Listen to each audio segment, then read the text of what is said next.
Okay, good afternoon. We continue on our whirlwind tour of mechanism design before 1985. So this morning we looked at the case where preferences could be anything. And this afternoon I want to concentrate on the special but very important case where preferences are quasi-linear.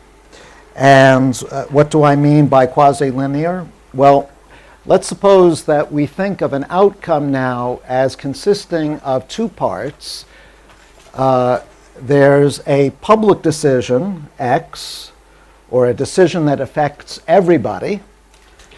This could be a public project, building a bridge to the next community. It could be the choice of how goods are allocated among different people. So that's not, literally speaking, a public decision, but if X completely describes how the goods are described, then it ends up affecting everybody. And then each person I gets a monetary transfer Ti. So that's the first part of the model. And then the quasi-linear part comes in when we break up person I's utility or payoff into two parts. There's a part which depends on the decision affecting everyone, X, and that's where the state, theta, enters, and then we just add to that the amount of money that I gets in a linear way. So this is quasi-linear. It's not linear in X, but it is linear in Ti. Very widely used model. I'm going to make an additional assumption for the time being, and this will hold for most of the lecture. I hope there will be time at the end, although I'm going to be covering a lot of stuff before then, to see what happens when this assumption is not made. But for most of the lecture, I'm going to assume private values, which means that if we think of the state now as consisting of information parameters for each person, so theta I is what individual I knows about the state, or individual I's type, if you like, then we'll suppose under private values that I's payoff depends on the overall state only through what I knows. So in other words, players know their own payoffs. That's the private values assumption. Most of the literature, it's fair to say, on implementation in quasi-linear preferences assumes private values, but not all of it. So that's the basic setup that we'll be talking about this afternoon. Now,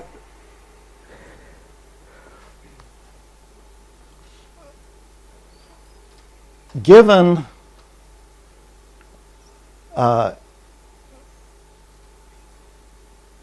remember we broke up person I's payoff into a VI part and a TI part.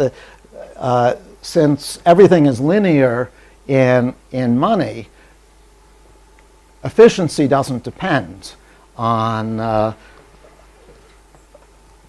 on these monetary transfers. So we can restrict attention to the VIs when talking about efficiency, and we'll say that the decision X is chosen efficiently with respect to the functions V1 through Vn if it maximizes the sum of the VIs. Now under some circumstances, people look at weighted sums, and it's possible to pursue that avenue, but most of the literature just looks at the straight sum, and we'll call that the efficient choice of X. So if we were interested in maximizing consumer surplus, for example, or social surplus, this would be the maximization that's performed. And the first observation, the first important result, is that although we were getting impossibility results with dominant strategies this morning, now there exists a nice direct revelation mechanism in which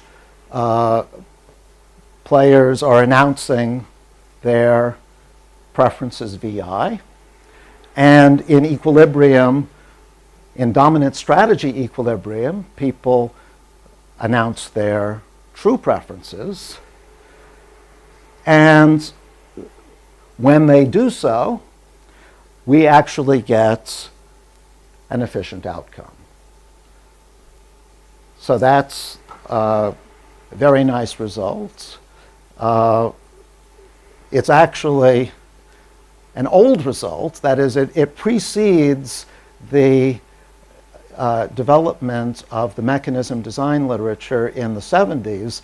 This was discovered in the early 60s by William Vickrey. And here is the mechanism, or the class of mechanisms that do the trick. When people announce V1 through Vn, we choose X to maximize the sum of the announced utility functions. That's X star of V1 through Vn. And we give person I a monetary transfer equal to the sum of the other people's utility functions evaluated at the efficient point, at the apparent efficient point, because we don't know for sure that these are the actual utility functions, but in equilibrium they will turn out to be. Plus, we can also add on a term which depends entirely on the other people's utility functions. This additional term will not affect player I's maximization problem, and so this can be arbitrary as long as it doesn't depend on VI.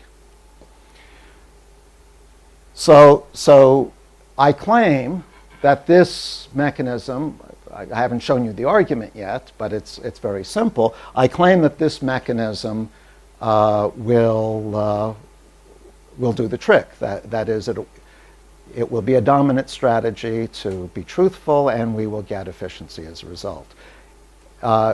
If you had a question about the proof, I'm going to give that. Okay, let me hand the microphone over.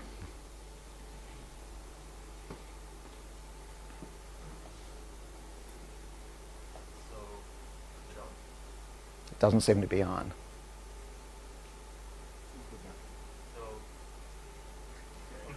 On. Do you hear me? There we go.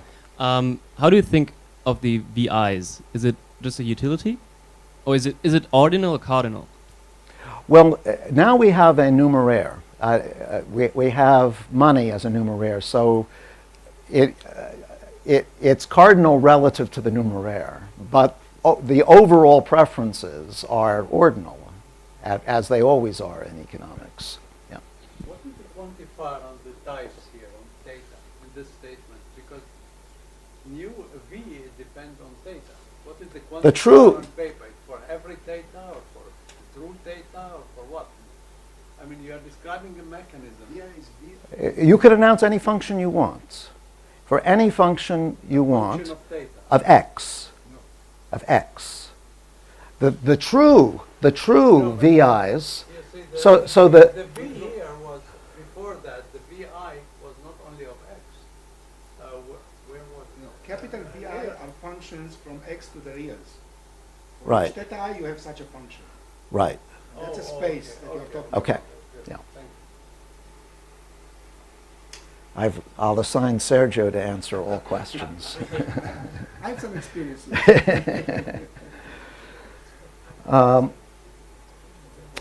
Okay, so why does this mechanism work? It works because this is player I's maximization problem. This is I's own utility, or the V part of his utility. This is his type, which he knows because we're assuming private values. This is the X star that is chosen when he announces VI hat and the other players are announcing V minus I. We're adding onto that the sum of the other players' announced utilities at this chosen X star. Notice that I's maximization problem now is the overall social surplus maximization. We've constructed the transfers in the same way to make the individual problem coincide with the social problem. And so the solution to this, by construction, is just to choose the function VI hat to coincide with his true utility function. Remember, we can leave off the term which depends on V minus I, because that's not going to affect I's choice of preferences. So, very simple mechanism which gets us a very nice answer in a wide class of cases. Now, one interesting special case of this class of mechanisms is where we choose this additional term, ki of v minus I, to have this particular form. Let's take it to be the negative of the other player's maximum. Remember, when we chose X star, we were including all players' preferences in the maximization problem. Suppose that we left player I out and we just maximize the sum of the other players' utilities. We'll call the maximizing choice of X, in that case, X double star. Suppose we take ki to be the negative of the sum of the maximized other players' utilities. So now Ti will take this form. This is what we had before, and now we're subtracting off the maximum of the other players' sum of utilities.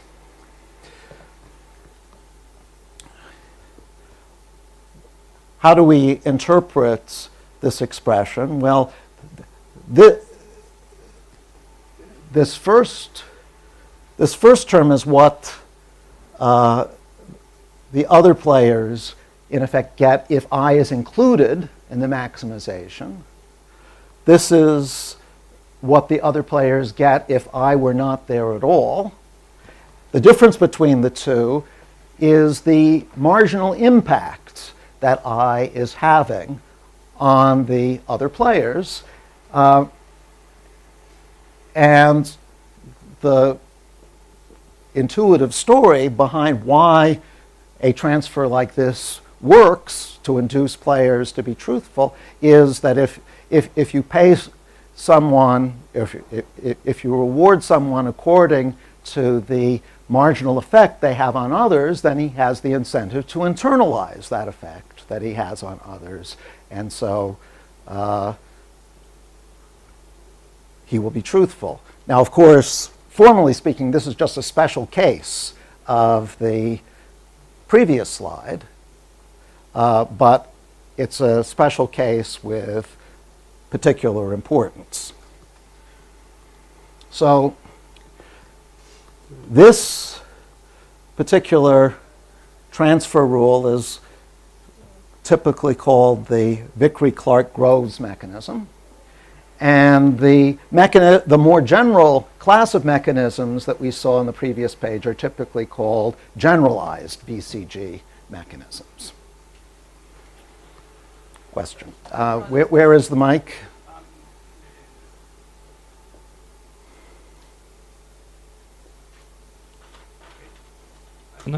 Yes, Okay, it's on. great. Now, I was wondering if there are other special cases about the first mechanism. So you presented one special case, and I was wondering if there are other interesting special cases. Yes, about the there are other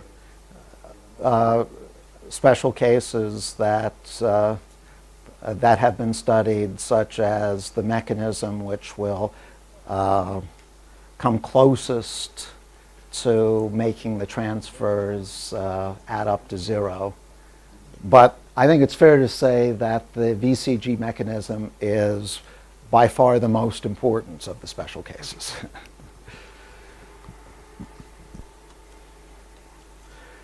Now, actually, I've been talking about VCG mechanisms in a pretty general setting, although special in the sense that we're looking at quasi-linear preferences. But now, from now on, I want to concentrate on an even more special case, and that's the case where there's a single good being allocated.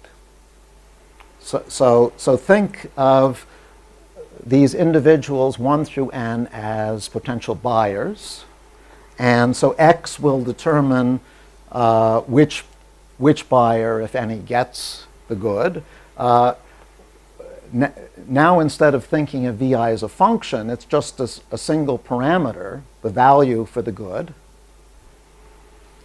And so player I's payoff, if he gets the good, is VI. And we subtract off whatever payment he makes. This is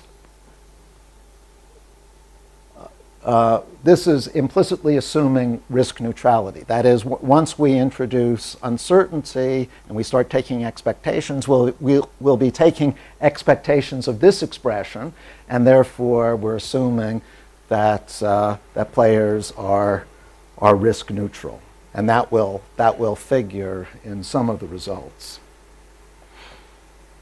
If player I doesn't get the good, then his payoff from X is 0, and then if he pays P, we subtract that.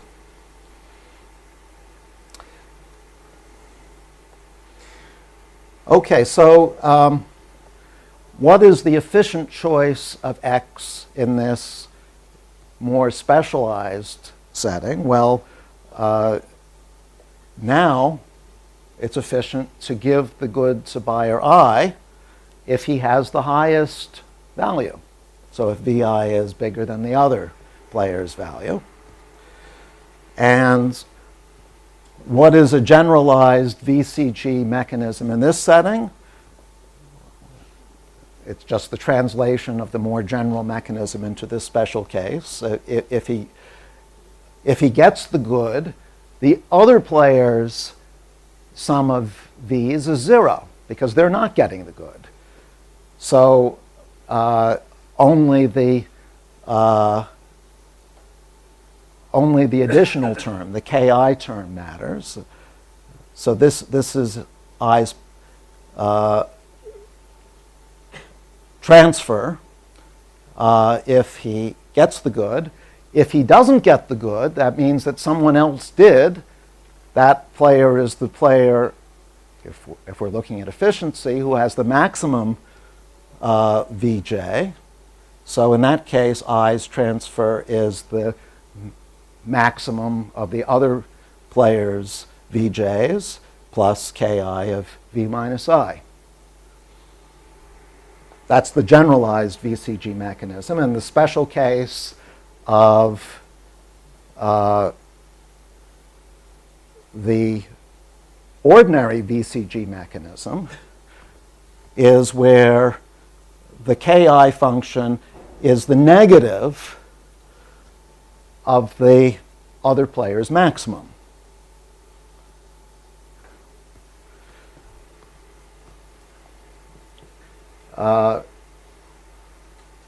So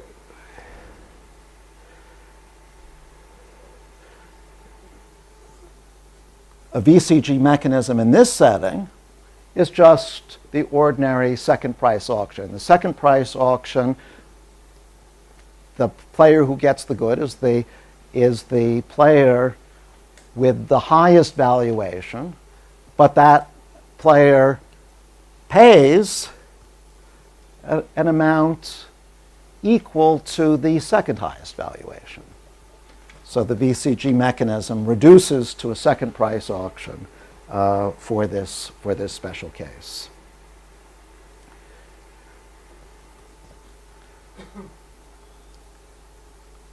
Any questions about this?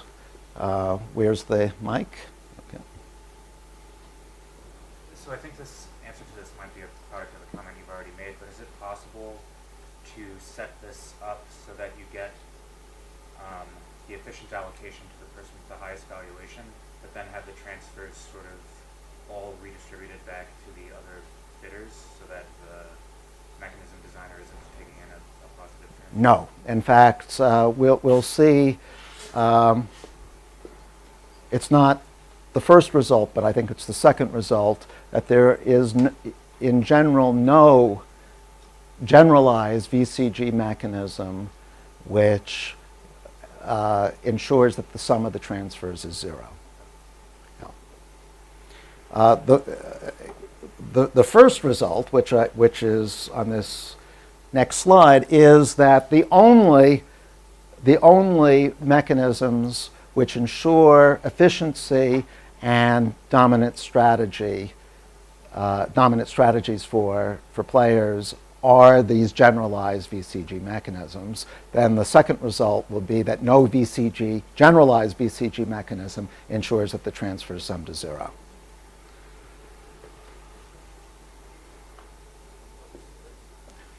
Okay, so there are going to be many results this afternoon. This is just the first.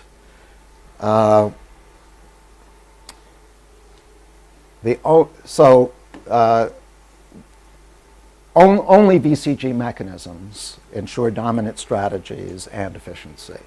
And here's the argument. We only have to look at direct revelation mechanisms from the revelation principle, which we talked about this morning.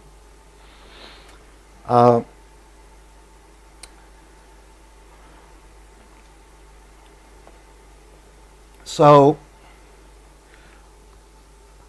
we're interested in the form of this of these transfers. Let's look at player I, and let's look at two different values that I might have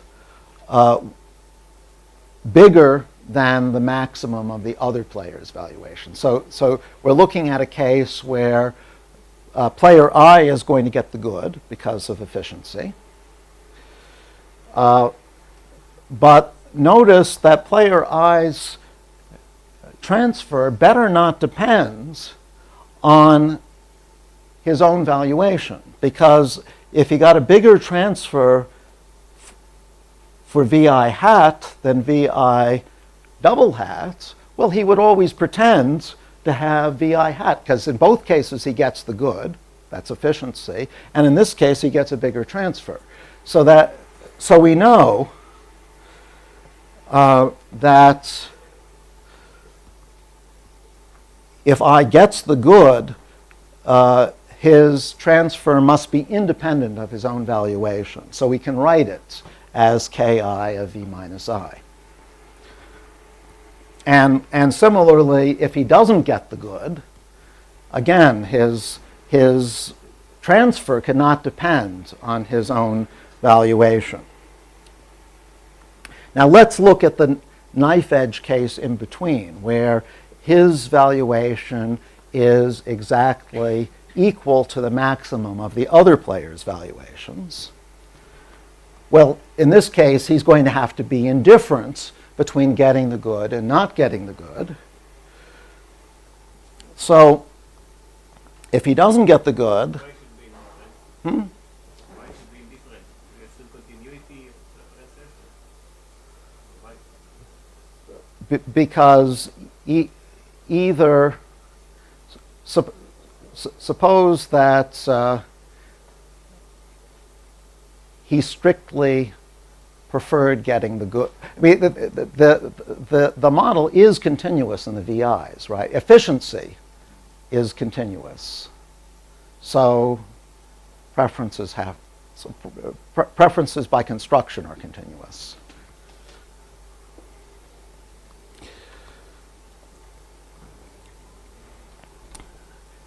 So this is his transfer. If he loses, this is his payoff if he loses, because he doesn't get the good, so he just gets the transfer. If he wins, he gets VI plus, as we saw, KI of V minus I. But we're looking at the case where VI is actually equal to the maximum of the other player's valuations. So we can replace VI by the maximum of the other player's valuations. We know this doesn't depend on VI. This doesn't depend on VI. So we've now shown that we're in a generalized VCG mechanism. This is his payoff if he wins. This is his payoff if he loses. Exactly the generalized VCG form. So all mechanisms which are consistent with dominant strategies and efficiency are of this form. Now, when we specialized to the VCG mechanism, the second price auction, it was clear that every player's transfer is non-positive.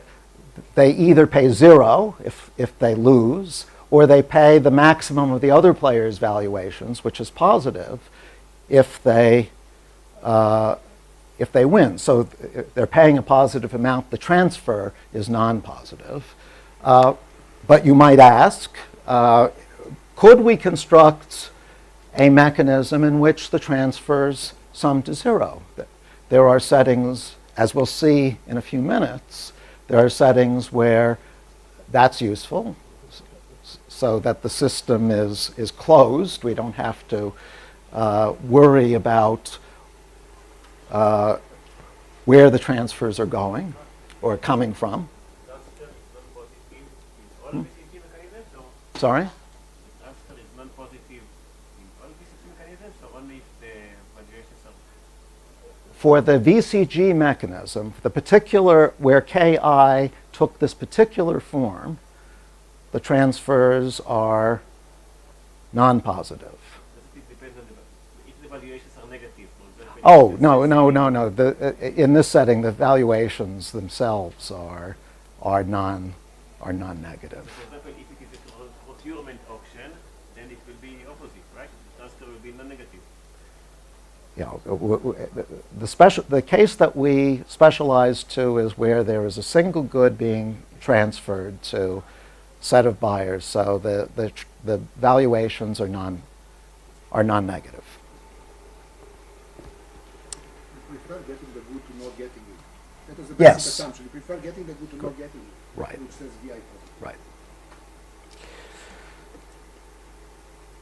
So what about achieving balance? Sum of the transfers equal to 0.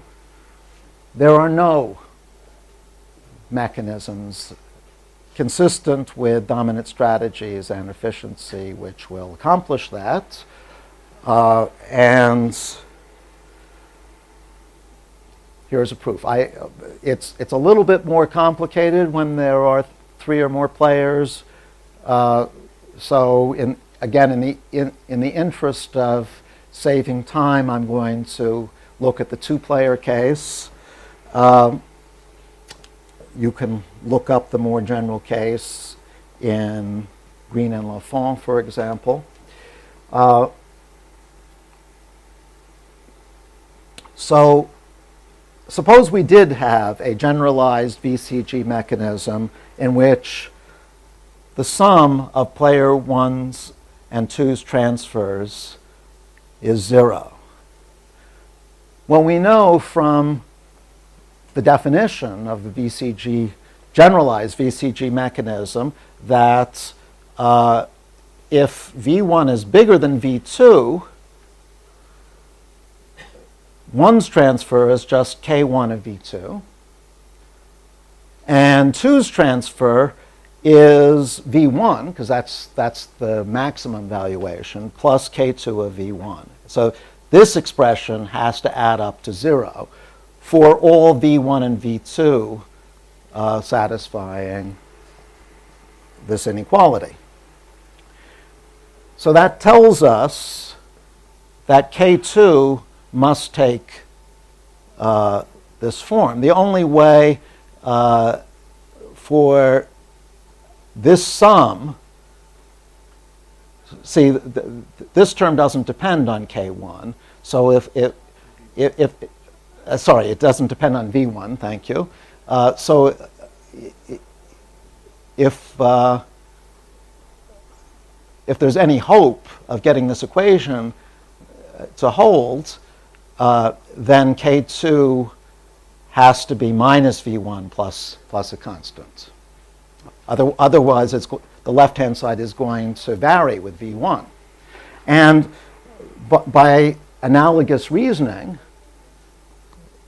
same thing must be true for the K1 function. It has to be minus V2 plus C2. So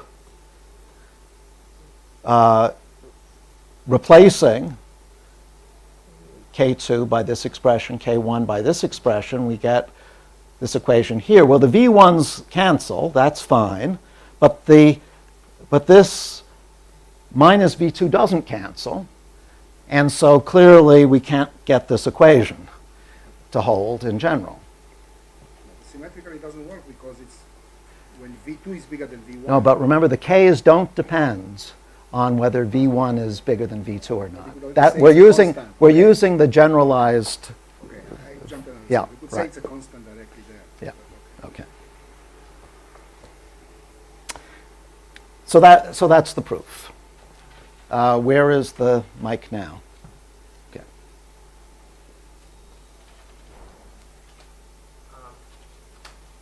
So, is it possible to have budget balance hold, say, an expectation? Yes, with it dominant is. strategy implementation? You guys are good at anticipation. We're going to get to that. In fact, that might even be on the next slide. We can do. Expectation. We can. Much better than the Yes. expectation. He expected the expectation, right. In fact, it's the next line. So we've been talking about dominant strategy implementation.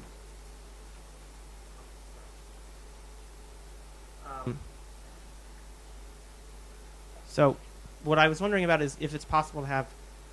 You want to keep dominant strategies? Exactly. Keep dominant strategies, but Yes. have budget balance. Yes, you can do that too. Okay. But I'm not going to cover that formally, but you can do it by essentially the same argument that I'm going to show you for Okay. Bayesian equilibrium.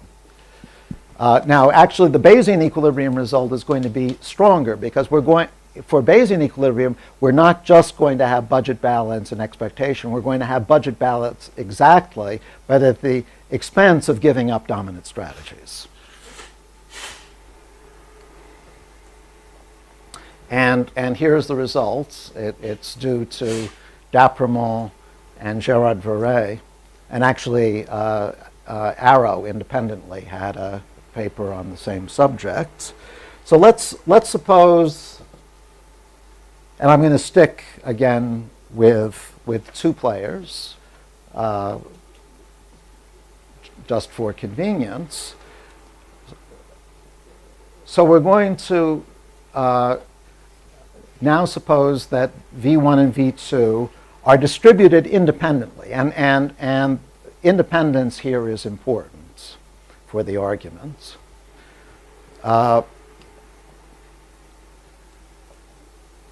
Then we can construct a direct revelation mechanism in which truthful revelation constitutes a Bayesian equilibrium, and we make the efficient decision about X.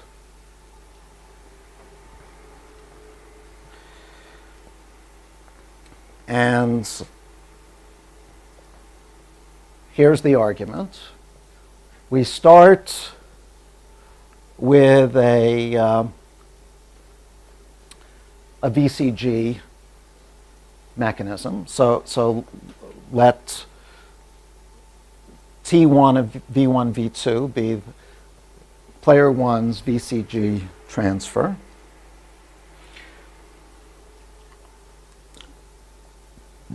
Then,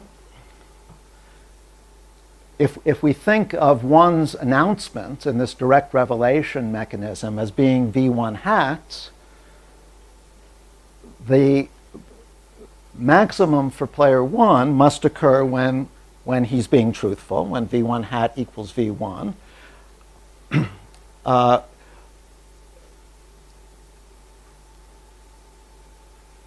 That must mean that his expected payoff from the good being allocated is V1 times the probability that he gets the good. Well, the probability that he gets the good is the probability that the other player's valuation is less than V1 hat, which is what player 1 is announcing, plus the expected transfer that player 1 gets. So this expression in square brackets is player 1's overall expected payoff. The first term comes from the good. The second term comes from the transfer. And we can rewrite the expected transfer as a function of V1 hat. We're expecting out V2. Player 1 doesn't know what V2 is.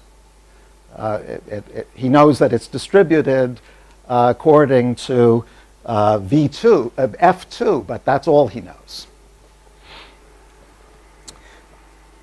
All right, so we've done this for player 1. We can do the same thing for player 2 and get a function capital T2 of V2 hat. V1 is defined as the expected Hmm? transfer to player 1, where the expectation is on the value of player 2. I didn't quite hear what you... It really would help if you use the mic. T1 of V1 hat is player 1's expected transfer, assuming that 2 is truthful. Okay, thank you. Yeah. I think that's what you said, right? Okay, so you were correct. And the same thing for player 2. T2 of V2 hat is 2's expected transfer if 2 assumes that 1 is going to be truthful. Well, now, let's give one a transfer which is equal to T1 of V1 hat. That's going to work to give him the right incentives to be truthful. But let's subtract from that T2 of V2 hat, which doesn't depend on anything that player 1 says. So subtracting off this term is not going to affect one's incentives. So this transfer will work just as well as T1. But notice that if we do the same thing for player 2, give player 2 T2 minus T1, both players have the right incentives, and furthermore, by construction, the transfer is summed to 0. But it's cheating. Why is it cheating? Because if you know the distribution, then of course you can be truthful because you know everything you need in with expectation. You don't need to even ask them the value. Well, you don't know the actual values of the v's, so you don't know whether to allocate the good to 1 or 2. You don't know everything you need to know. Okay, yes, but if you know the distribution, you know the expectation. So of course you can be truthful. You can be a balance in expectation. The expectation is all you care about. But you're doing more than balancing in expectation. You are balancing exactly all the time. So truthfulness is not an expectation. Truthfulness is not an expectation. Players are truthful regardless of their valuations. They're not truthful in expectation. They're always truthful. Oh, and efficiency is also not an expectation. And efficiency,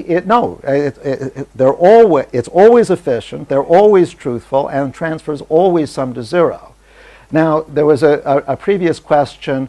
If we look for dominant strategies, well, then we can't get transfers to sum exactly to 0. But by a trick similar to this, we can get them to sum in expectation to 0. But with Bayesian equilibrium, we can do quite a bit. Now, we can't do everything, as we'll see on the next slide, but we can at least get balance, transfers, and efficiency, and that's pretty good. So either you get balance in expectation and truthfulness in dominant strategies, or you get balance always balance and That's right. That's the trade-off. That's the trade-off.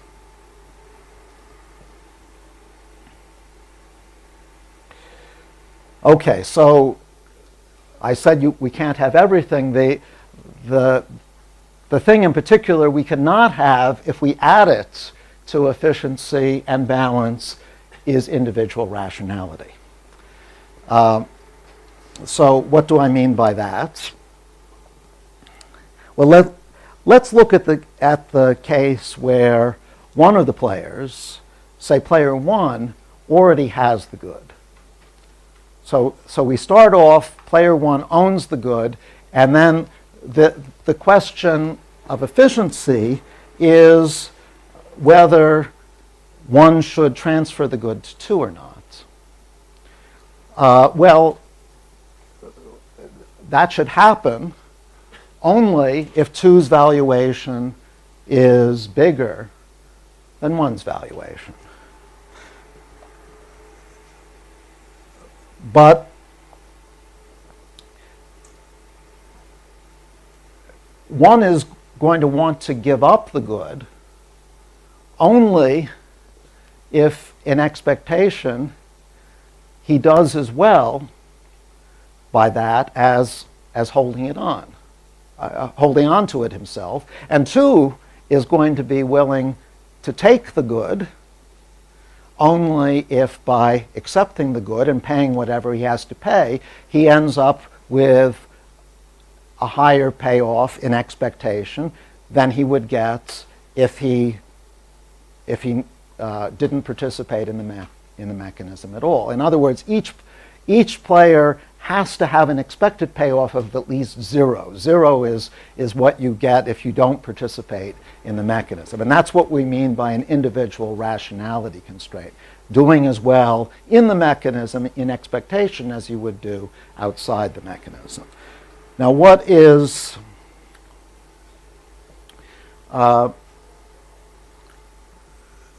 player one's expected payoff in an efficient and balanced mechanism?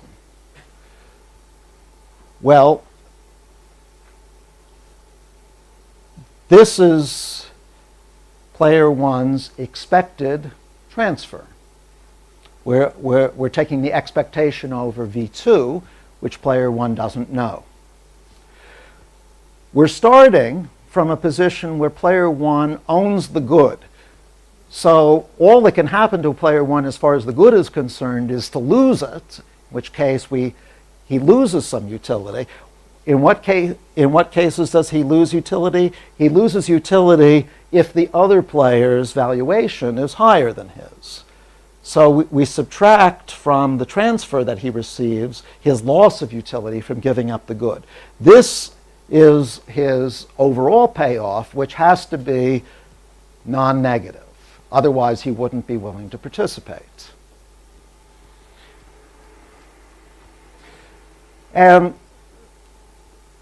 we have an analogous expression for player two. Player two gets the good if his valuation is bigger than V1. So that's this expression here. Since the mechanism is assumed to be balanced, whatever player one gets must be given up by player two. So we subtract off T1, the expectation of T1, from player two's payoff. And this, therefore, is player two's overall expected payoff. That also has to be non-negative. And now we get another impossibility result. This is called the Meyerson-Satterthwaite result. A version of it is also in a paper of mine with Lafont. And it basically says that we can't have all three things. We can't have efficiency, balance transfers, and individual rationality. When Bayesian equilibrium is a solution concept, and I'm going to make a slightly stronger assumption than is necessary. Really, all we need is that V1 and V2 be independently distributed on the same interval. I'm going to go a step further and assume that they're uniformly distributed on 0, 1. That makes the argument so simple that we can do it all on one page. And on the next page, or maybe it's on this page. Yeah, it's on this page. We'll have the proof. But before I get to the proof, are there any questions about the statement? Is it clear what the claim is?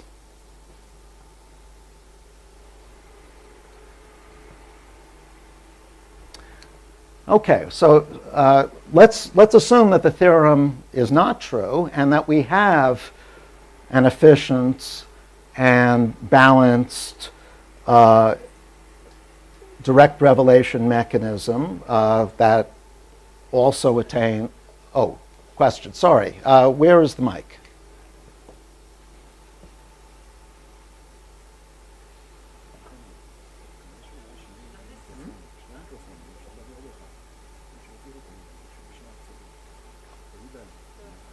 Theorem also applies or is generalized to a higher number of players than 2. Like this is for when the number of players is 2, right? Yeah. So yeah. Is it true also yes, for this, whatever? Yes. This theorem we can't satisfy it. These conditions for more than 2 players either. Dummies that have 0 identical utilities. Yeah. Whatever. course you can do it. You can do it for 2, you can do it for more. Yep. Another question back there?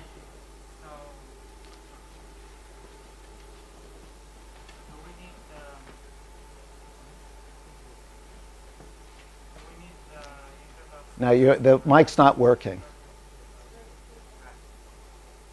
Do we need the intervals to just overlap or to be equal of the valuations? The argument is there are versions of this theorem which don't require exact coincidence of the support, but by far the cleanest versions require identical supports. Yeah, it's not necessary, but it makes life much easier. And the theorem is not in general true if you don't have some conditions on overlapping.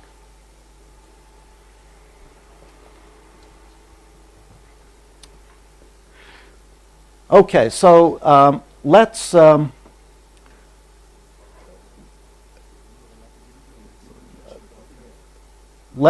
look at these expressions here. So P1 of V1 is just the expected transfer that player 1 anticipates if his valuation is V1. P2 of V2 is the expected payment that player 2 expects making if his valuation is V2. So just substituting P1 and P2 into player 1's and 2's maximization problems, this is what 1 is maximizing, and this is what 2 is maximizing. Same expressions as on the previous slide. So let's do these maximizations. Let's differentiate the maximands and set the first order conditions equal to 0 when players are truthful. So we get this first order condition for player 1, we get this first order condition for player 2, and so we can get an explicit expression for the two players' transfers. P1 of V1 is minus V1 squared over 2 plus C1, similar expression for player 2. Of course, these expressions depend on the uniformity assumption we're making. Now, let's apply individual rationality. This is player 1's expected payoff. When V1 equals 1, this term vanishes. This term is minus a half plus C1.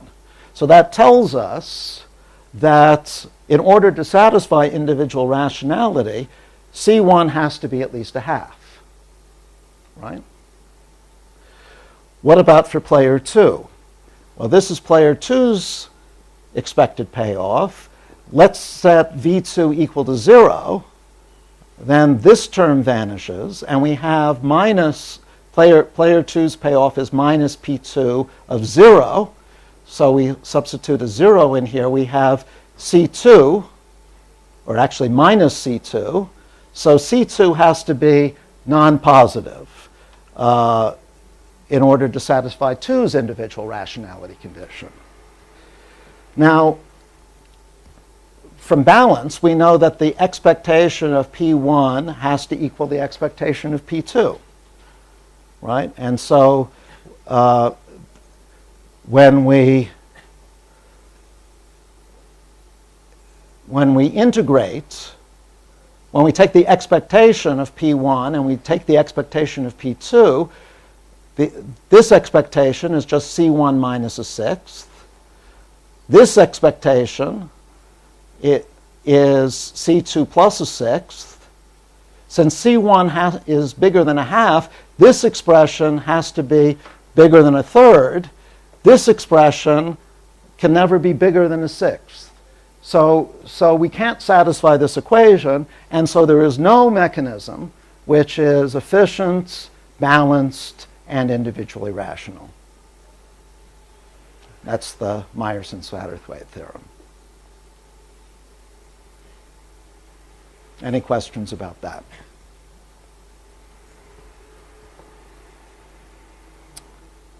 Yeah.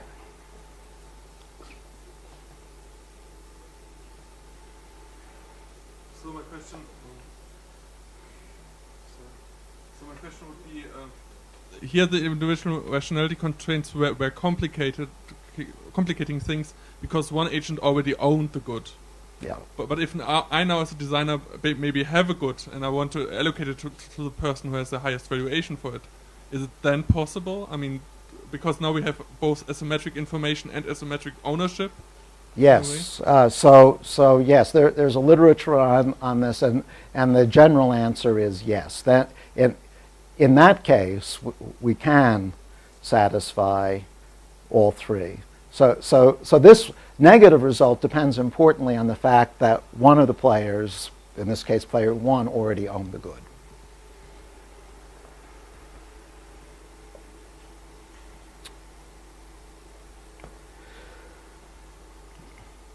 Okay, so far this afternoon we've been focusing on efficiency in the sense of maximizing social surplus. But that's only one of many goals that a mechanism designer might have.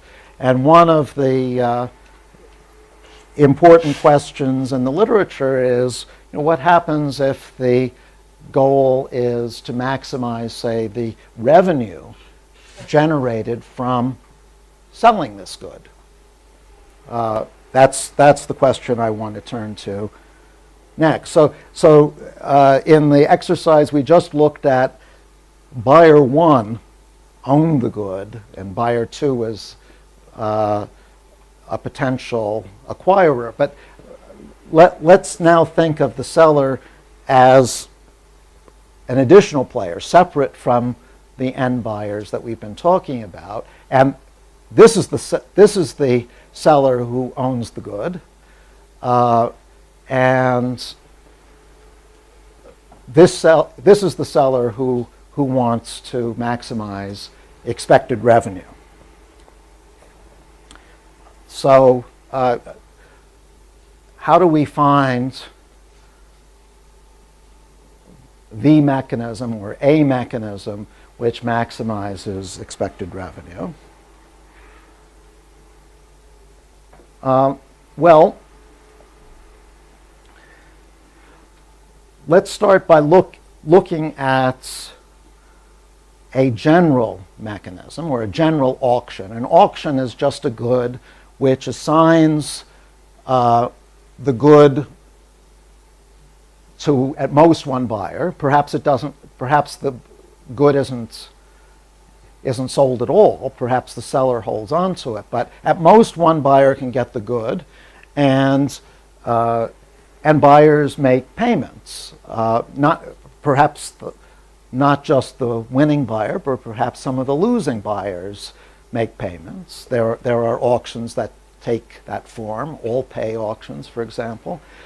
But whatever the auction is, let's pick a Bayesian equilibrium of that auction and look at a buyer's maximization problem in that equilibrium. So let's focus on buyer I. Buyer I's expected payoff, depending on his strategy, SI of VI hat. So think of it this way. Buyer I can either behave according to his actual preferences, which are VI, or he could deviate and behave as though he had other preferences, VI hat. Of course, in equilibrium, he is going to choose VI hat equal to VI, but he's not required to do so. So his expected payoff, if he behaves according to SI of VI hat, is his expected probability of winning when he plays according to that behavior, and the other players use their equilibrium strategies, times his payoff if he wins, which is VI, minus the amount of money he has to give up if he behaves according to SI of VI hat, which is RI of VI hat. Players are risk neutral in this model, so we don't have to worry about the distribution of player I's payoffs. Only the expectation matters. Well, once again, we can study this expression by looking at the first order conditions. When player I is truthful, the first derivative will vanish, and that's that. I'm skirting over some details here because how do we even know that these functions are differentiable? Well, it turns out that at the optimum, they will be differentiable, or at least differentiable almost everywhere. So this isn't quite right, but it's close enough to being right for our purposes. So that's player I's first order condition. No, so this is very nice because it gives us a connection between buyer I's expected probability of winning and player I's expected payoff. This is an identity in VI, so it always holds. And so we can, in fact, replace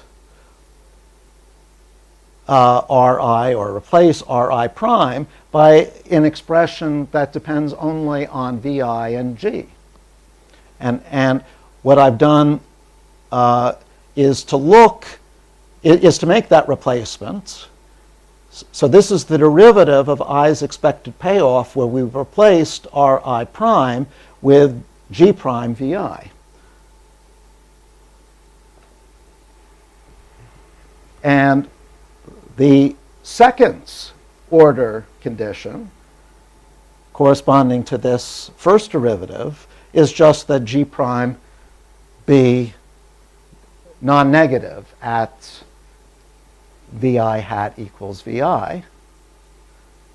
This gives us the very intuitive condition that in equilibrium it must be the case that your expected probability of winning does not fall as your valuation increases.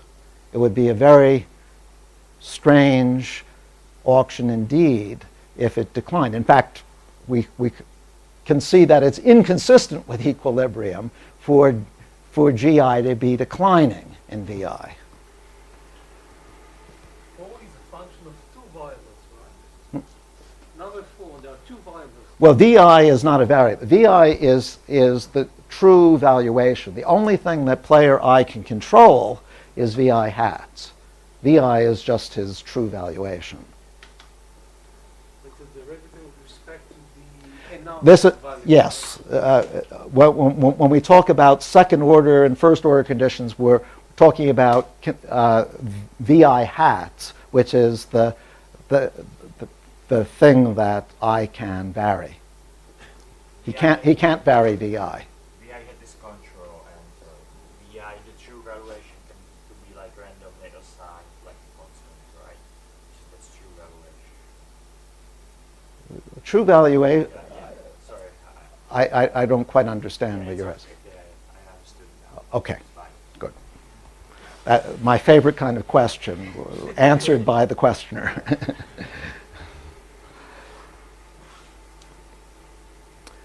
Okay. So bear this in mind for the moment. We'll come back to it in a minute, but let's return to this equation here. Since this holds for all VI, we can integrate it to get an expression for player I's expected payoff as a function of his valuation, and it's just this. The CI here is just a constant of integration. And now you begin to see from this expression how we're going to look at the seller's maximization problem. The seller is going to be interested in maximizing the sum of these expressions over the players.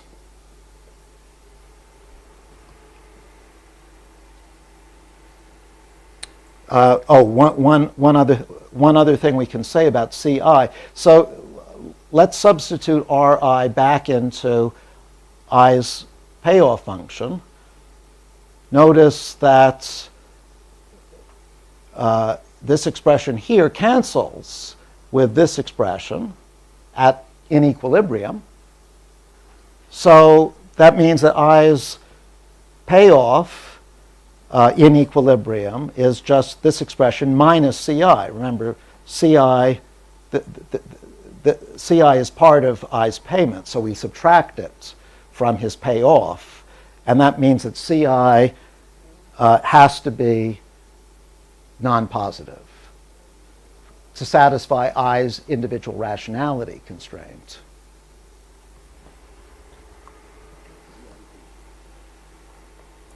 Okay, so now we're in a position where we can actually derive the revenue maximizing mechanism, which is due to Meyerson and Riley and Samuelson, more or less simultaneously.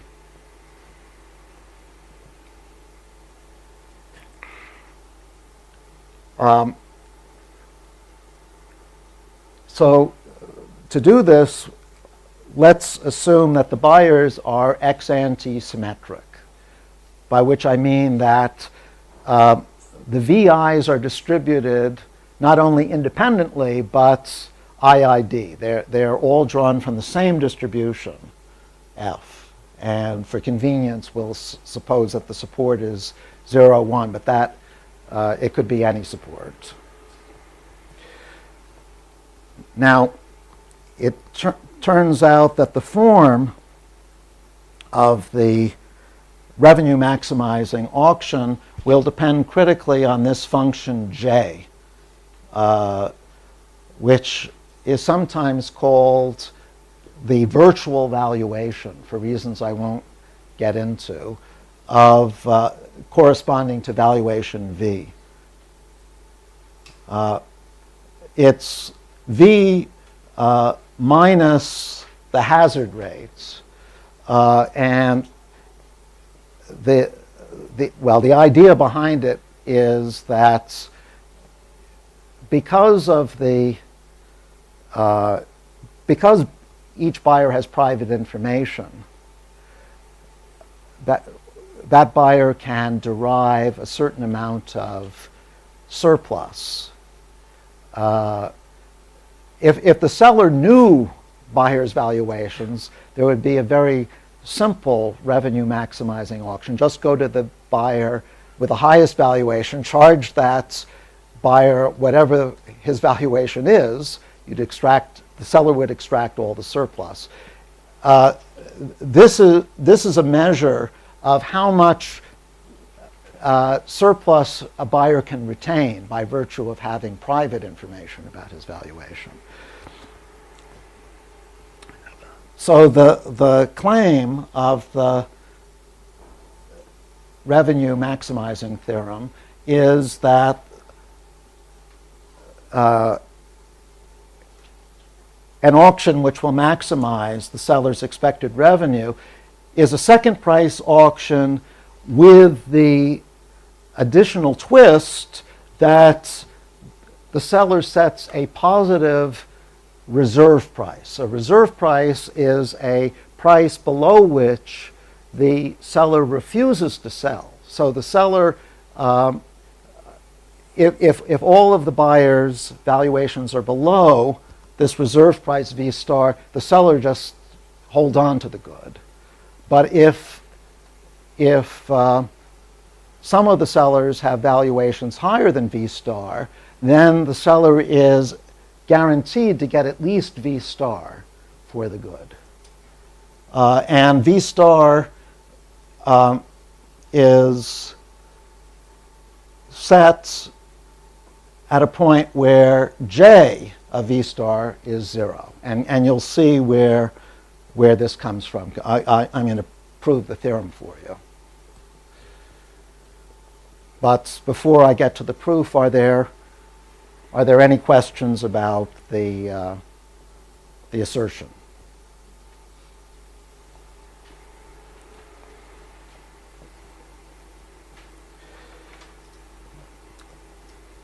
Okay. So we've now made the buyer symmetric. So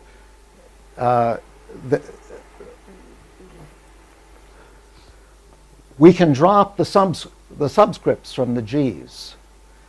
Actually, that's not immediate, because just because the buyers are symmetric doesn't mean that we want to treat them symmetrically in the auction. But suppose that there was an asymmetric auction which treated 1 differently from 2, then by symmetry we could do a role reversal and now treat 2 the way 1 was treated and 2 the way 1 was treated.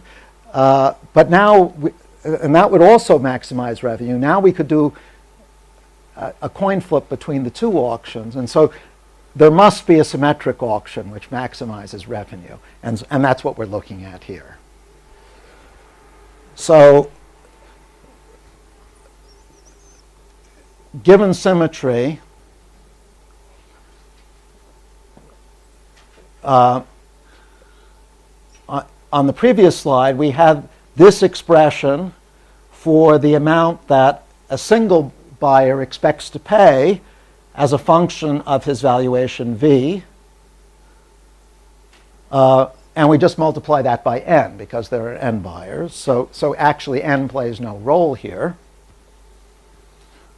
But doing a little integration by parts, we can rewrite this expression as this. And that's where this J comes from. It just comes from the integration by parts exercise, rewriting this. What is G? G is the expected probability of winning if your valuation is V. So G is going to be the control variable for the seller. All the seller can choose is the expected probability of winning for a given buyer as a function of V. And, well, the seller can also choose C. Those are the 2 control variables. And the seller will choose them to maximize this expression, subject to the constraints on G and the constraints on C. So what are the constraints on G? Well, first of all, G, it's a probability, so G has to lie between 0 and 1. We also found from the second order condition, the buyer's second order condition, that G prime has to be non-negative. Actually, that's not the only constraint on G. I mean, for example, we couldn't set G equal to 1 identically, because that would mean that we were selling to all buyers all the time. So there's an additional constraint which I'm not going to derive here today. You'll have to take this on faith. That G has to satisfy this integral condition for all v. That basically this says that the seller is limited to selling the good to at most one buyer. There's only this one unit. But now we have a well-defined maximization problem, maximizing this expression subject to these constraints. The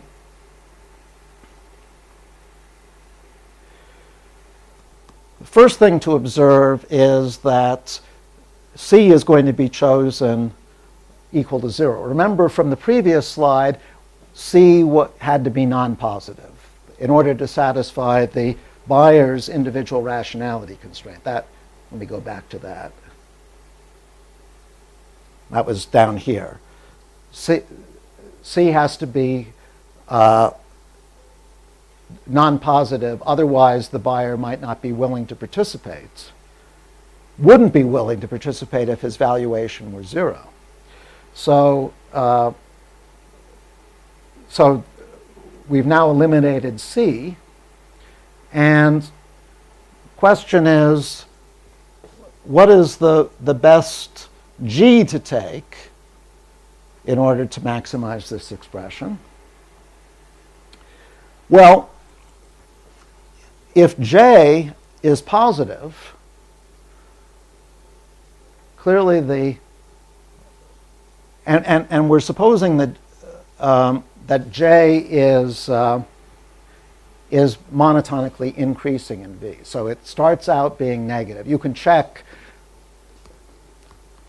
it's pretty easy to see that at V equals 0, this expression is negative.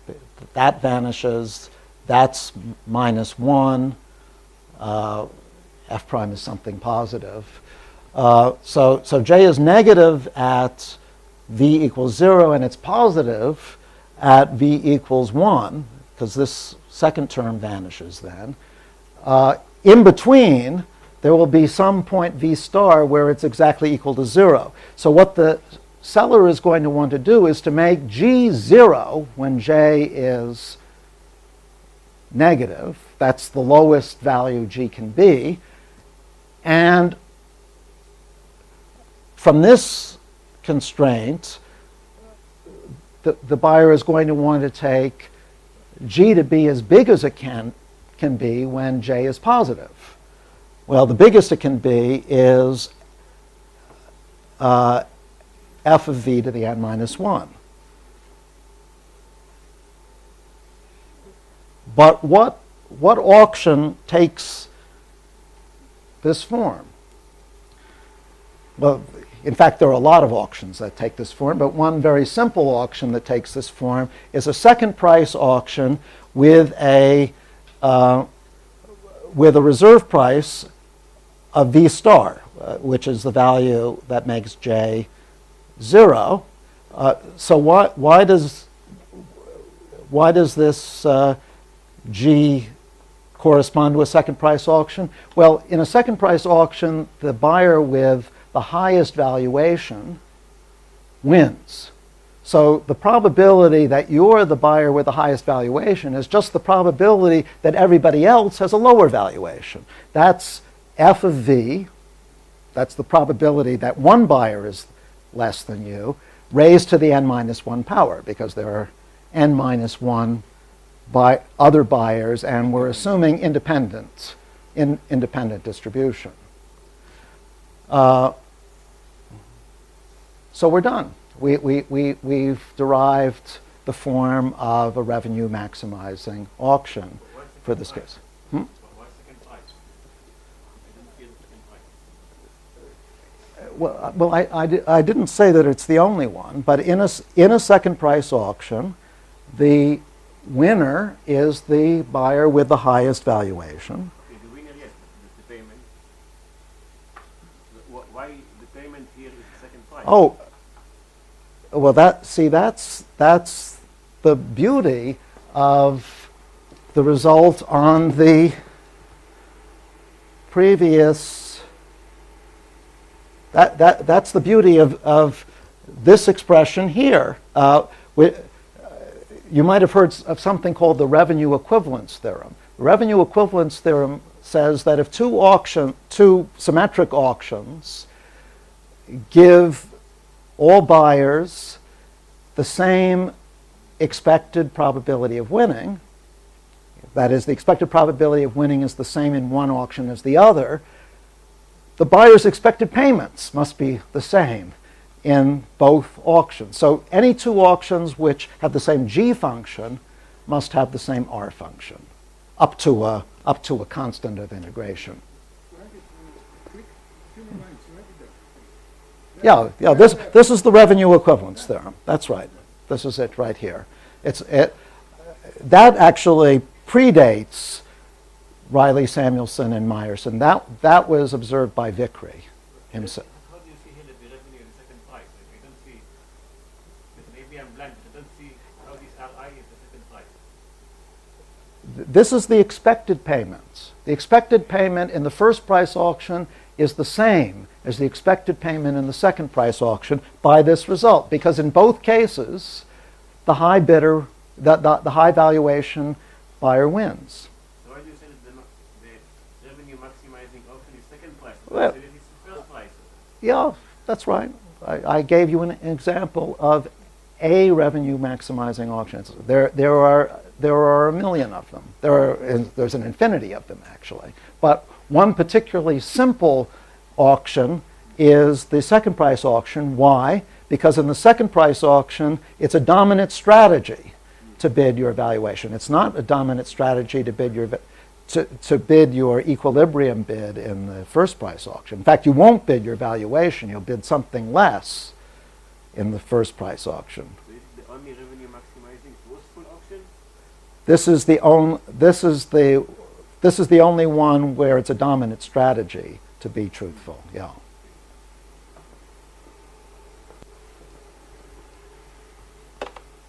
Yeah. So that's a fair question. That's the reason for concentrating on the second price auction, because it's not just a Bayesian equilibrium; it's a dominant strategy equilibrium.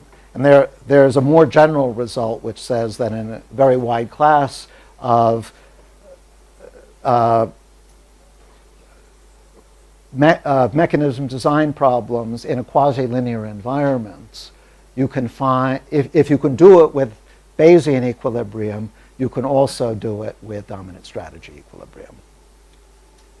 Could you explain the intuition behind the reserve price? Why is it necessary? Yeah. So actually, I might have that on the slide. I can't remember. So you might ask, why should the seller want to set a positive reserve price? The seller doesn't value the good at all. The reason is, yeah,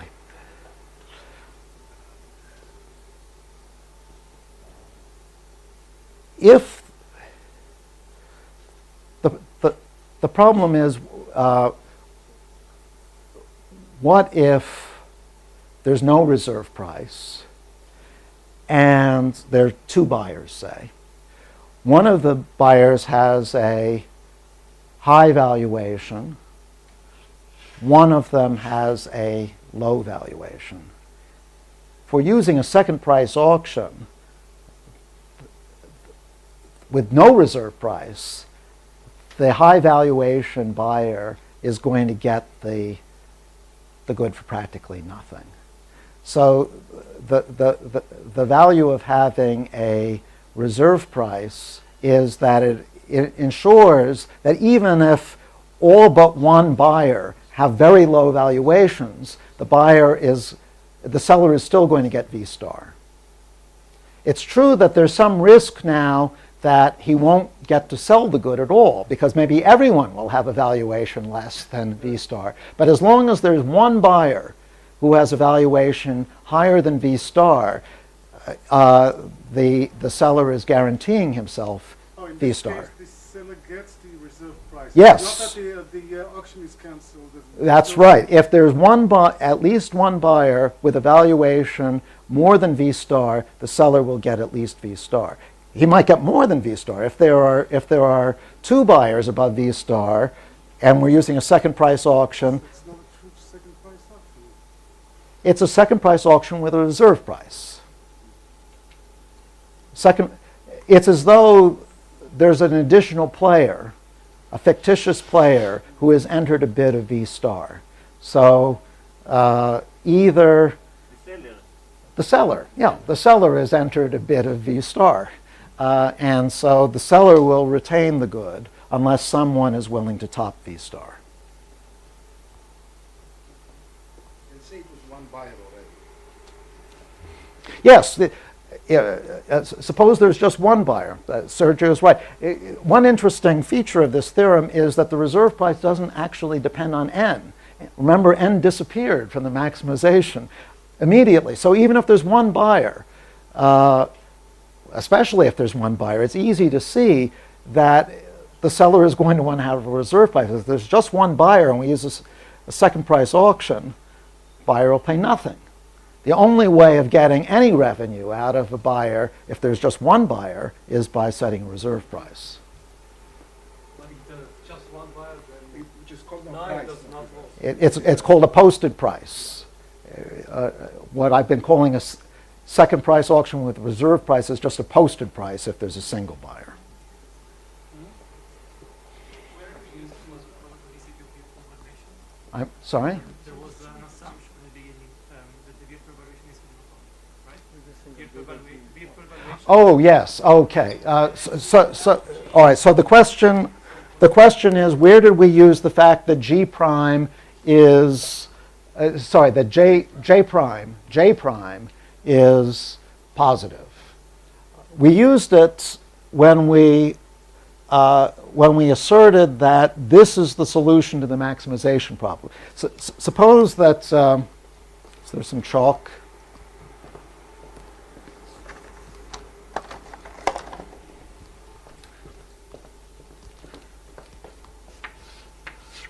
Suppose J looked like that, non-monotonic. Well, what would the optimal G look like?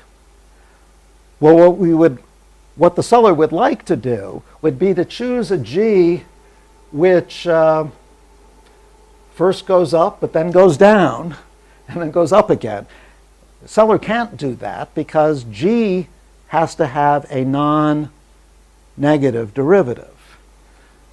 So for this case, G will be 0 here. It will increase, but at some point it's going to have to be flat. That's the closest thing to a negative slope G that we can get without actually being negative sloped. And then it's going to increase again. So if J is non-monotonic, G is going to have these flat bits. If J is monotonic, we don't have to worry about doing something like this. We can just make G increase all the time, just as J increases all the time.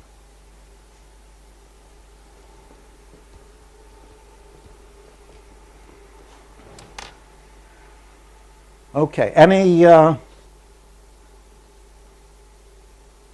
other questions about this result, revenue maximization? Let's get the mic to you. Do you have any interpretation you'd care to offer of the virtual evaluation outside of, I see the role it plays in the proof, it's just a formula, but does it have any... Well, I was making an attempt at an interpretation before when I said that it's a measure of how much surplus the buyer can retain when there's private information, when the buyer has private information. It's That's only the second part of it, right? It's V mi, yeah. So let's go back to the, well, actually it's here. so the seller could get the whole V if there were if the seller knew what V is. Price discrimination. Perfect price discrimination. With perfect price discrimination, right. But the seller can only get some of that if there's incomplete information. So from the seller's point of view, it's as though there were complete information, but with a lower valuation. So virtual valuation is with respect to the seller, who is not getting the entire valuation. Is it true that, for example, if the variance of V is larger than the virtual valuation is larger, there is less information?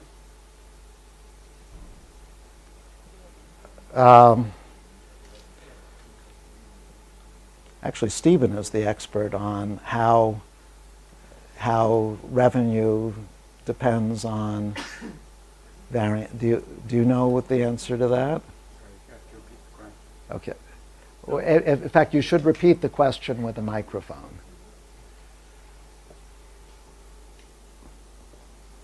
So, if we interpret the virtual valuation as the value that the buyer can keep because the information is partly private. So let's say the information is more private. For example, the value of the buyer has a larger variance. So the seller has less information. Is it true that in this case the virtual valuation will be higher? Yeah. No. Yeah. Steve, I don't. Yeah, we don't think that the answer that it's as clear cut as that. But this is probably something that should be worked out in detail outside of this lecture. Well, I've actually gone faster than I expected, so that's good because I can get to one topic which I was hoping to get to before I've totally exhausted everyone. And that's what happens if we relax the private values assumption. So I've been assuming, as most of the mechanism design literature does, that players know their own valuations. But that's not a terribly realistic assumption. At least it's not realistic when you on a fine-grained approach. When might buyer I's valuation depend on other players' types? Well, let's suppose you're participating in an auction for a painting or actually any sort of good which might be resold at a later date. So you're interested in the painting because you like the painting, but you're also interested in it because it's an investment. In that case, you care not only about what it's intrinsically worth to you, but about what you might be able to get later on. And you don't know how much you're going to be able to get later on. That's going to depend in part on how other people value it. It's going to depend on theta minus I.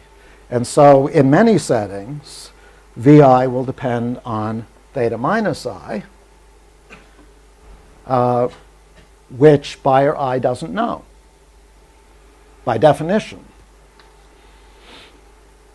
So this is called the interdependent or generalized common value case.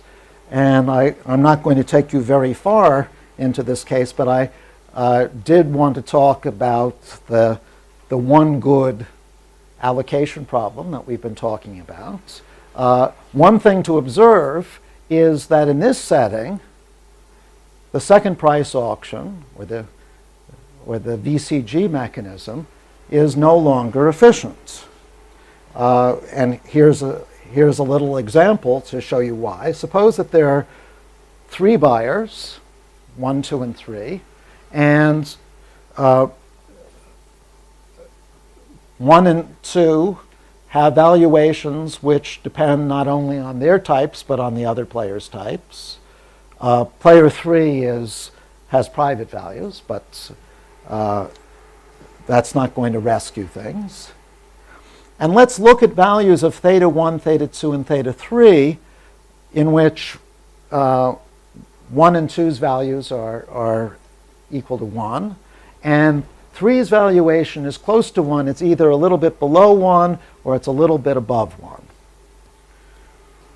Well, you can check that if theta 3 is a little bit below 1, then buyer 1 has the highest valuation, in the sense that this expression is biggest, then this, then this. So 1 should win, according to efficiency, if theta 3 is a little bit below 1.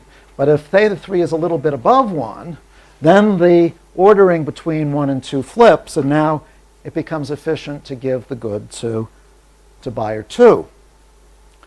But notice that a second price auction is not going to work, because in a second price auction, you can't make your bid contingent. If you're buyer 1 or buyer 2, you can't make your bid contingent on theta 3. You don't know theta 3. So second price auction will not be efficient. And now what we would like to do is to figure out some way to make 1 and 2's bids contingent on 3's valuation. So how do we do that? Well, one way of doing that is to allow 1 and 2 to make contingent bids. So let me discuss that. Actually, it would be simpler if they're just 2 bidders. So the example was for 3 bidders, but from now on, I just want to talk about the 2-bidder case. So we'll have buyer 1 make a bid which is contingent on V2. Now, of course, V2 is private information for buyer 2. So when we say V2, we mean what V2 is revealed to be. And similarly, buyer 2 is going to make a bid contingent on what V1 is revealed to be. So basically, I'm saying, well, I'm willing to pay 6 for the painting if you're willing to pay 4. But if you think it's worth 8, well, then I'll pay 10, because then it's going to have a higher resale value. That sort of thing. So what do we do with these contingent bids? Well, an obvious thing to do is to look for a fixed point, a pair of valuations which solves this equation. And in fact, under some conditions that I'll be coming to soon, you can show that such a fixed point will exist and in fact will be unique. So what do we do with the fixed point? Well, to be efficient, we want to award the good to buyer 1 if buyer 1's revealed valuation is higher than 2's revealed valuation, and vice versa. Now, how much are we going to have buyer 1 pay?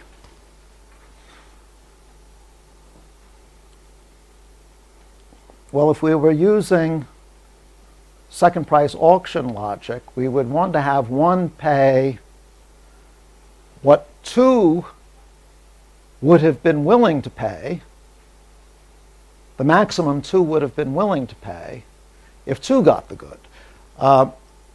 What is that? Well, it's the lowest valuation that one could have had and still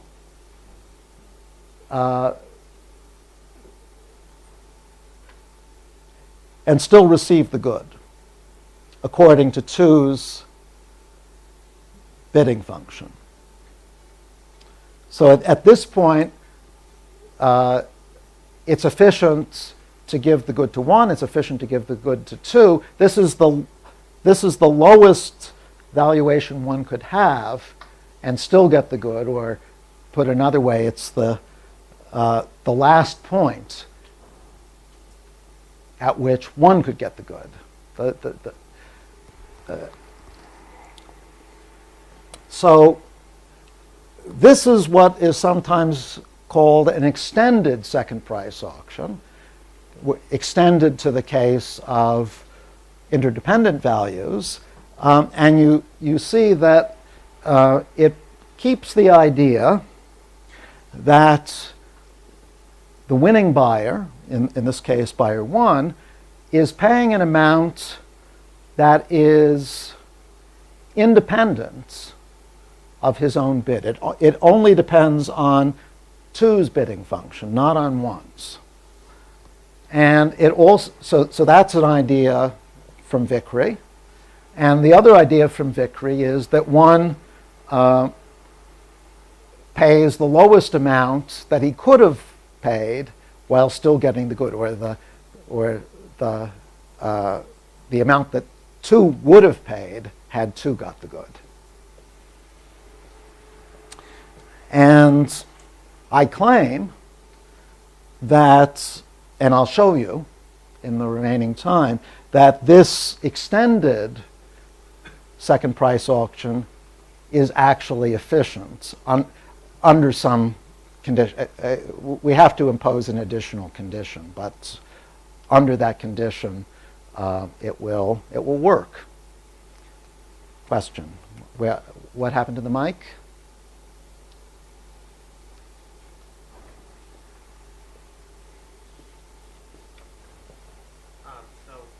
How exactly was this B1 and V2 defined? You say it's buyer 1's bid if 2's valuation is revealed as V2, but isn't buyer 1's bid also dependent on sort of what buyer 1's signal is?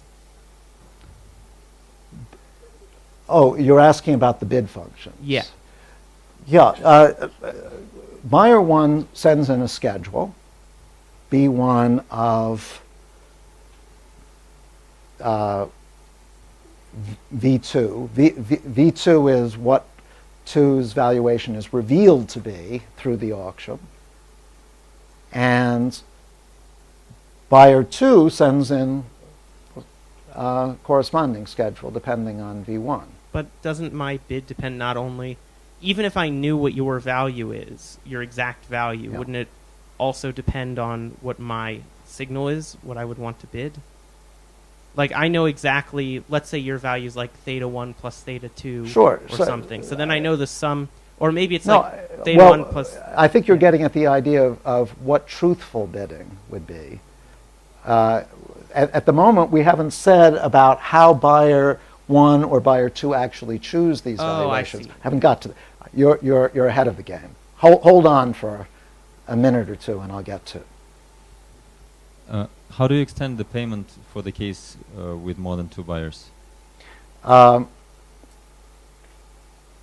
Instead of this equation holding, we look for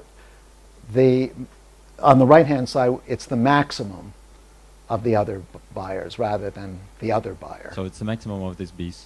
That's right. So it's very much like the second price auction. So I recall there are circumstances under which an open ascending auction is equivalent to the second price auction. And Right. before you put the slide on the projector, Yeah. I thought that's the direction you're going to go. Will they work in this So circumstance? that, yes, there is. So the question is, we know that in the private values case, an English auction or an ascending bid auction gives you the same outcome as a second price auction. One advantage in an interdependent values case of using ascending bids is that you learn something about other buyers in the course of the auction. If they're not dropping out, that tells you something about the valuation that you don't get in a second price auction. However, despite that virtue, ascending price auctions do not work as well as this extended second price auction. That is, you can give conditions where they will work in the sense of achieving efficiency, but they're stronger conditions than for the second price auction, than for the static auction. They should achieve higher revenue though, right? In the dependent case, they should achieve higher revenue intuitively speaking. No, not than the second price auction. The ascending price auction achieves higher revenue than the ordinary second price auction, but not higher revenue than this. This is an extended second price auction. All right, so first of all, so we're going to make a claim about what happens in equilibrium. So I've still got 10 minutes. In an ordinary private values setting, in a second price auction, you just bid your valuation. What does it even mean to bid truthfully in this setting when you don't know your valuation? Well, this is what it means for buyer 1 to be truthful. Buyer 1 doesn't know theta 2. But if he's bidding truthfully, he does know theta 1. That's his own type.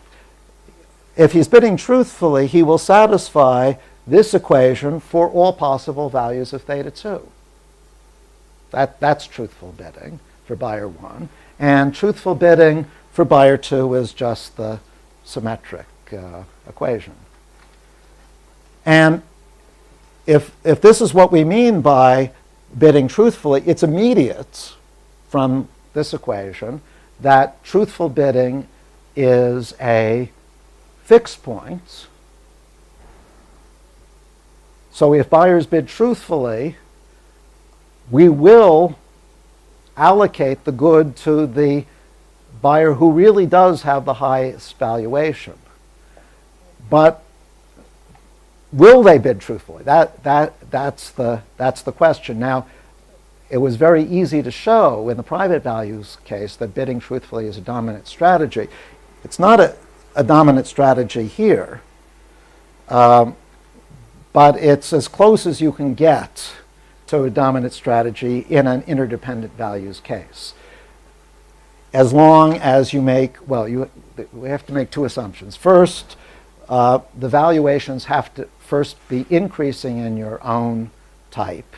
That's actually not a very strong assumption because we can always redefine the type so that it's just a parameter. The critical assumption is the second one.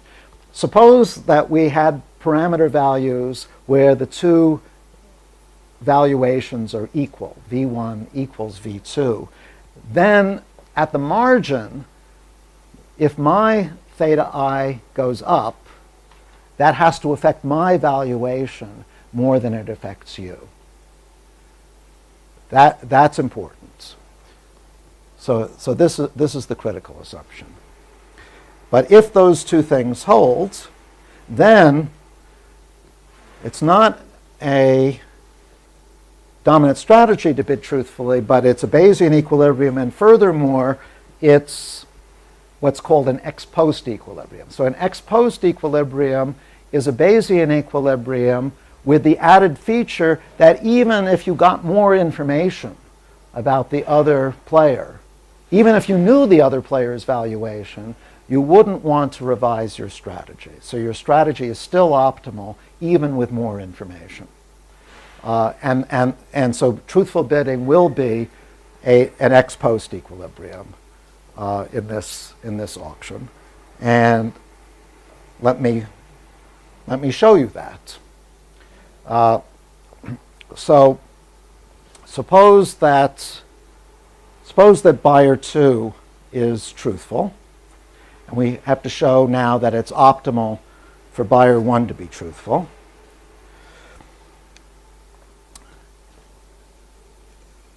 If buyer 1 wins, then his payoff is just his valuation minus his payment. Now his payment, remember, is determined by this equation.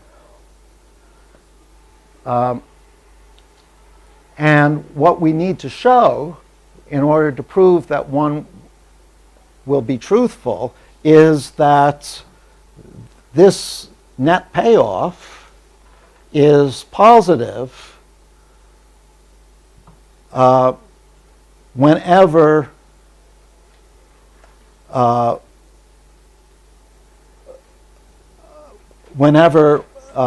one wins.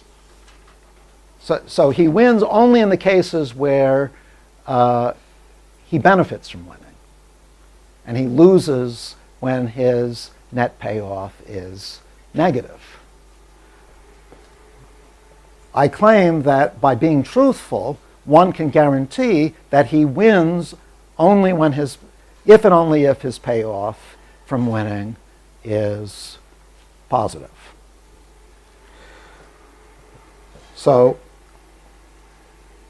and that will establish that truthful bidding is optimal because this expression doesn't depend on one's bid other than determining whether he wins or not. His payment doesn't depend on his bid. Okay, so how do we establish the claim? Well, let's first rewrite one's net payoff. This is his net payoff. If buyers are being truthful, then this holds when the two valuations are equal. At some lower value of theta 1 naught such that the two buyers' valuations are equal. Now, for higher values of theta 1, for values of theta 1 bigger than theta 1 naught, V1 is bigger than this because we're assuming that V1 is increasing in theta 1. So this holds if and only if theta 1 is bigger than theta 1 naught. But now we're going to apply this condition about the marginal impact of an increase of theta 1 being bigger on 1 than on 2. This is also equivalent to V1 being bigger than V2 at the actual values of theta 1 and theta 2. So if star is positive, that must mean that one's valuation really is bigger than V2. And so one wins if he's truthful, because his valuation will be revealed bigger than 2's valuation. And that completes the argument. Now, this extends, as we were talking about before, to more than one buyer. Extending to more than one good, however, I'm afraid is trickier. So one nice thing about the Vickrey auction, the second price auction, is that it applies to any number of goods. You can sell as many goods as you want and use a VCG mechanism. This mechanism can be extended to more than one good, but only for the case where there is a single one-dimensional parameter describing each buyer. So the single parameter has to describe their valuations for all goods. That's a strong assumption. But that's. That it's efficient. So Hmm? did you show that it's efficient? The outcome is efficient. Yeah, buyer one wins if and only if his valuation is bigger than 2's. That's sufficiency.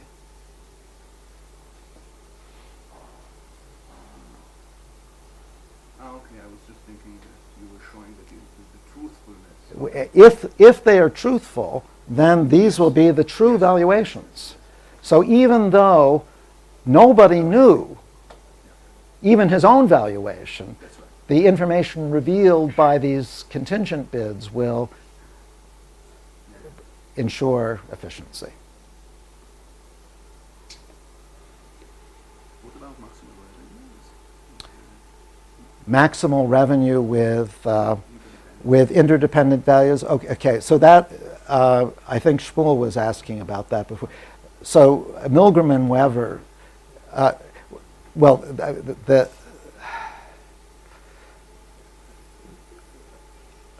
Milgram and Weber have some results on that. First of all, if interdependent values means that now my valuation is correlated with yours, right? And so using the Kramer-McLean results, if we can, the seller in principle can extract all revenue by exploiting correlation. That's my doubt. Hmm? I thought that had to do with correlation in the probabilities. Suppose the values are independent. No, the values can't be independent. If my valuation depends on your type, then our valuations will be correlated. So, if we're talking about maximal revenue, Kramer and McLean say that you can extract everything. There's something suspect about that, because if you look at their auctions, they exploit independence very heavily. And in fact, if the valuations are only slightly correlated, then you have to use enormous lotteries to get all the revenue. So Milgram and Weber, instead of looking at revenue maximizing auctions, look at standard auctions, and they have a ranking of. So it turns out that it's better, for example, to use an English auction than a second price auction in the interdependent values case, basically because you get more information out into the open. But the results on revenue maximization are a little bit strange.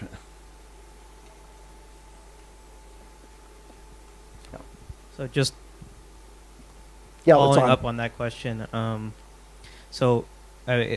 memory of the Kramer-McLean result is that there's a particular kind of condition that you would need related to the informational informational correlation, right?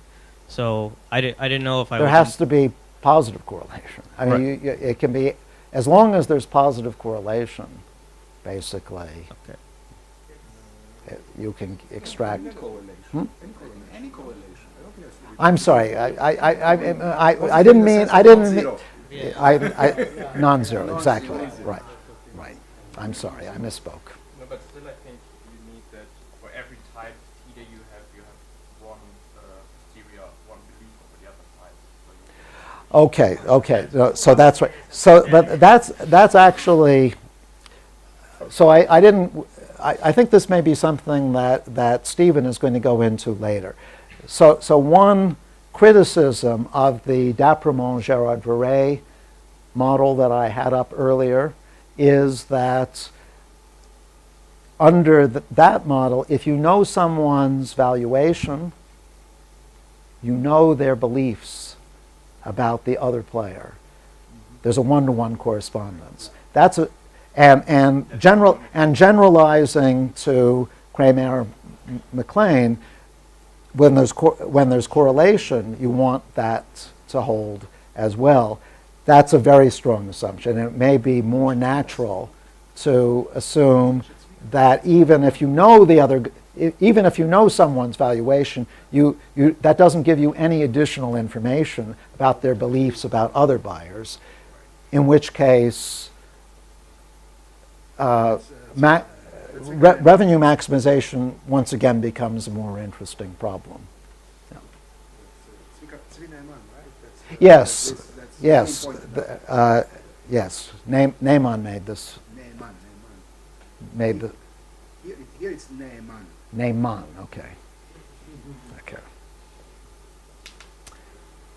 Good. Well, I have overstayed my welcome. Thank you for putting up with me all this time today, and